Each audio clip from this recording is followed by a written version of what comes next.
Hello and welcome to the Terry White Tech Blog. Today we're going to talk about another adapter to allow you to connect your bare hard drives up to your computer without having to first put them in an external case or in the computer themselves. Now last time I talked about the universal drive adapter, and it was cool because it worked with USB 2.0 and your IDE and SATA drives. But of course I want speed. So, today we're going to talk about the Newer Tech Voyager Q. Now, the Voyager Q is an external device, and people always say it looks like a toaster, and I guess that's because the drives go in top, and there's even a little eject button that looks like a toaster as well. But what's more interesting is what's on the back. On the back, you get all the interfaces you could ever want. You get Firewire 400, you get 2 Firewire 800 ports for daisy chaining, you even get an eSATA port for super fast speed, as well as a USB 2 port, and of course the power. So I'm going to show you how this works. I'm going to go ahead and connect it up. I've got the power cable here. I'm just going to go ahead and plug it in. And I've got a Firewire 800 cable already connected to my computer.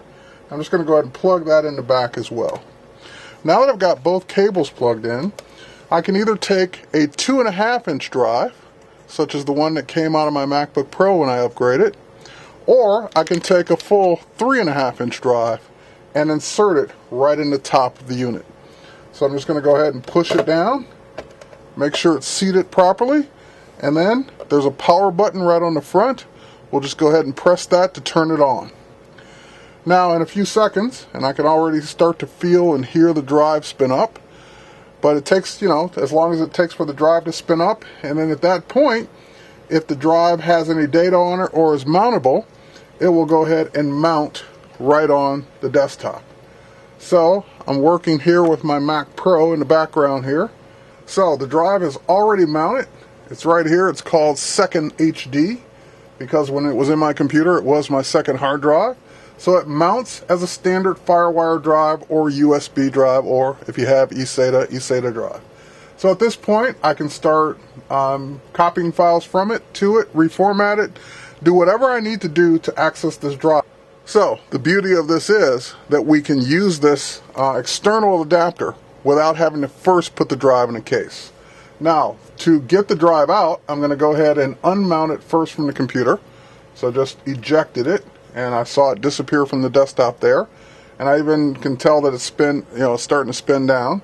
So at this point, I'm also going to turn the power off, because once again, I don't want to take it in and out of the Voyager while the power is still running. Even if they allow it, I don't want to do it. And then I was going to just go ahead and yank it out, but I remember there's the eject button. So we'll just press the eject button down. That will free the drive more freely from the mount. And then at that point, I could even take the 2.5-inch drive and put it right in as well. So, same thing. Now that the drive's in, I can go ahead and press the power to power it on. And then in a few seconds, that drive will mount as well on the desktop, or the volumes on that particular drive.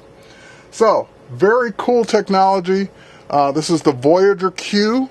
It's an external device, and it's sold by Otherworld Computing at macsales.com.